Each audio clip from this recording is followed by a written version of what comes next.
Oke teman-teman Vespapora, hari ini kita nyobain si putih, si Hara first ride-nya ini. Sekarang kita ngobrolin si Hara. Kita sekarang juga mau ke Cimahi. Tetap stay tune.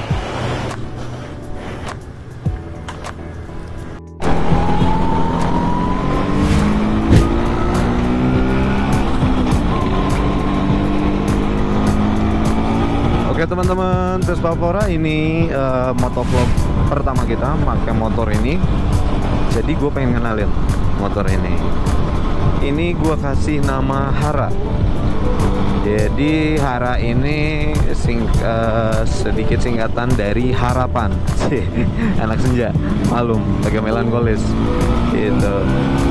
Anyway, so motor ini tuh VBB France tahun 60 apa 61 ya, gue lupa deh. Nah, kalau lu pengen tahu spek lebih lanjutnya, karena ini bukan VBB biasa, ini tuh VBB Prancis yang dibuatnya di Prancis atas lisensi Piaggio Italia. Kalau lo pengen tahu lebih lanjut mengenai unit ini, gue udah bikin video sebelumnya, jadi lu cek dulu. Mudah-mudahan nanti gue bisa cantumin linknya. So, sebelum ngomong yang lain, gue pengen kenalin dulu sejarahnya motor ini. Jadi motor ini gue dapet atas beberapa alasan yang agak melankolis juga. Jadi gini, dulu banget kan sebelumnya gue tuh lama kerja di luar ya. Aduh, sorry, bentar, goyang-goyang. Dulu banget tuh gue kerja di luar ya, sekitar ya hampir 10 tahun lah. Nah, lalu suatu saat berapa tahun ke belakang itu gue merencanakan pernikahan sama masih calon ya, mungkin calon istri gue. Anginnya gede banget, motor sampai goyang. Jangan kan Vespa, depan aja goyang-goyang. Bentar ya, kita nunggu turun dulu kali ya dari jembatan ya. Gak fokus gue.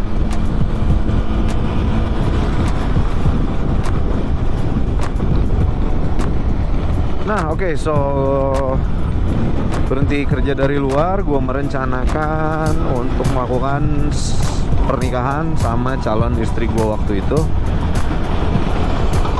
Nah, untuk pernikahan tersebut, jadi gue pengen punya sebuah monumental simbol pernikahan gitu. Jadi gue pengen punya satu unit motor dalam monumentalnya itu tadi yang gue maksud, dalam ini motor ya, dalam bentuk motor. Jadi gue pengen punya VBB, warnanya warna putih. Karena kalau sebelum-sebelumnya itu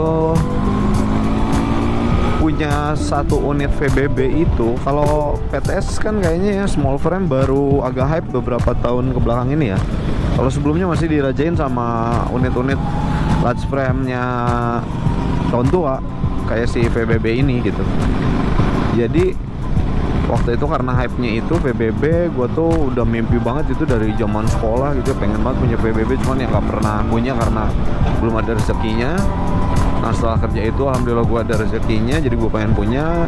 Singkat cerita gue beli, dan jadi rencananya sih monumental pernikahan ini bukan untuk mas kawin ya, jadi semacam simbolisasi mengingatkan kita aja gitu akan pernikahan tersebut.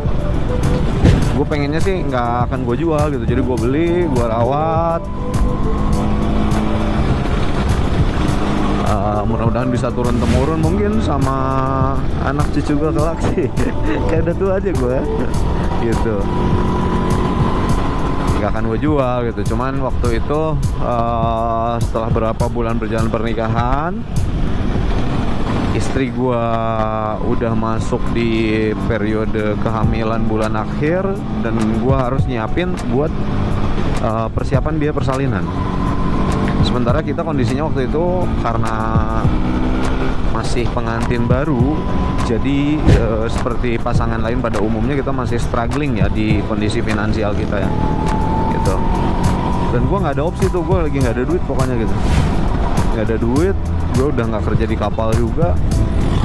Usaha yang gue rintis berapa kali jungkir balik, semuanya jatuh pada waktu itu. Ya mau nggak mau gue jual. Opsinya adalah menjual unit Vespa tersebut gitu. Nah, oke, setelah gue memutuskan dengan berat hati ya, karena gimana sih, kayak yang gue tadi bilang, pengen si unit PBB itu tuh udah mimpi gue dari zaman sekolah banget gitu. Barulah setelah berapa tahun kemudian gue kerja keras ya gue dapet. Setelah gue dapet malah harus gue jual, gue korbanin lagi. Tapi gue pikir kan yang gue lakukan ini pun demi apa ya, demi memperjuangkan hal yang jauh lebih berharga lah dari materi gitu ya. Jadi untuk memperjuangkan istri gue waktu itu sama calon anak gue kan gitu kan. Ya udah, akhirnya gue jual. Gue coba posting ya di beberapa sosial media.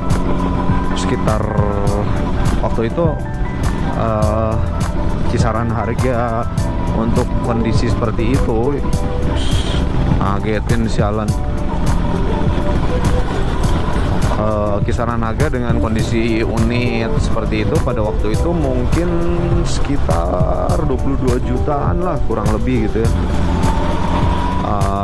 Karena ini unitnya udah direstorasi, lalu gue coba posting di 25 juta. Karena kan kita terbuka ya, gue terbuka untuk negosiasi gitu. Jadi jatuhnya ya nanti mungkin kurang lebih 22-23 juta juga. Udah posting, banyak yang nge-komen, banyak yang ngechat, nggak ada yang serius, cuma nanya-nanya doang. Sementara gue kondisinya mepet, karena gue cuma punya waktu berapa hari untuk nyiapin biaya persalinan tersebut. Mulai panik kan, nggak ada yang komen. Habis itu gue putusin setelah berapa hari, udahlah gue jual murah aja kali ya gitu. Waktu itu kan tadi harga pasaran 22 juta ya, sekarang gue turunin harga penawarannya malah jadi 22 juta, jadi bukan harga akhir ya. Harga penawaran 22 juta, mungkin setelah negosiasi jatuh-jatuhnya di harga 20 jutaan. Udah murah banget, udah di bawah harga pasaran gitu. Karena gue pasang harga segitu, gue harap gue bisa ngejual cepet gitu ya. Gue mepet nih situasinya gitu, nggak ada opsi lain. Ternyata setelah berapa hari posting pun tetap sama, yang komen banyak, yang chatting banyak, cuman gitu-gitu doang gitu, nggak ada yang serius. Udah gue kalut lah, udah dicampur panik, bingung, ada emosi juga gitu kan, karena banyak orang yang nggak serius lah. Maksudnya kalau lu mau it's okay gitu, kalau enggak juga nggak apa-apa gitu, nggak usah ngejanjiin ABCD lalu lu nggak ada kabar segala macem.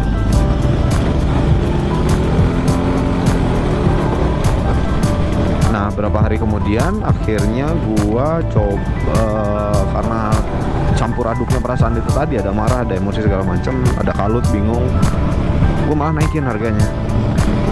Harga terakhir tadi gua buka harga 22 juta ya, sekarang gua naikin lagi jadi 27. Jadi jauh lebih tinggi dari harga penawaran awal malah, dan lebih tinggi dari harga pasaran yang sebenarnya. Gua tawarin 27 juta. Udahlah, gue pikir kan bodo amat lah, udah kalau laku alhamdulillah, enggak ya udah gitu.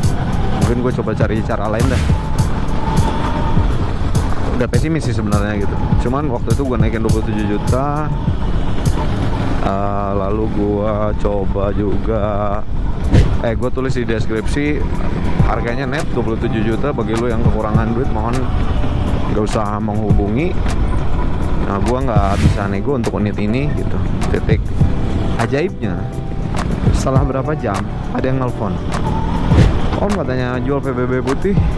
Gimana om, kata gue tertarik nih katanya.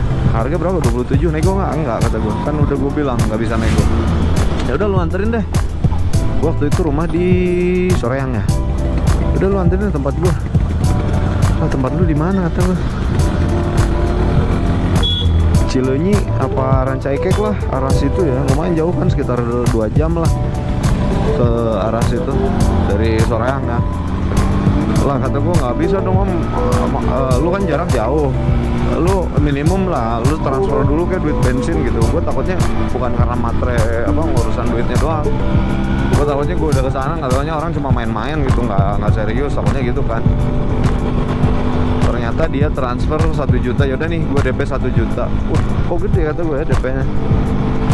Terus gimana nih kata gue, om kok nge-DP gede gini, lu kan ngeliat unit juga belum ya, kita baru by phone aja gitu. Nah udah, lu anterin katanya. Terus kalau lu nggak cocok gimana kata gue? Ya, kalau nggak cocok nggak apa-apa, DP nya baru lu aja kata. Angus. Dalam hati kan, siapa tahu dapat 20 orang gitu yang ngedapet doang, nggak perlu jadi, nggak apa-apa, gue nggak perlu jual motor dapat duit. So gue cabut berdua ke sana. Ternyata omnya kerja di kepala staf apa ya waktu itu ya, perencanaan Basarda ya. Jadi Basarnas itu kan nasional, ini daerah ya mungkin ya, jadi provinsi mungkin. Gue ketemu di sana, si omnya turun ke parkiran untuk ngeliat motor. Gue kirain dia kolektor atau gimana gitu. Nggak taunya dia malah nanya, ini om cara nyalain motornya gimana? Ya,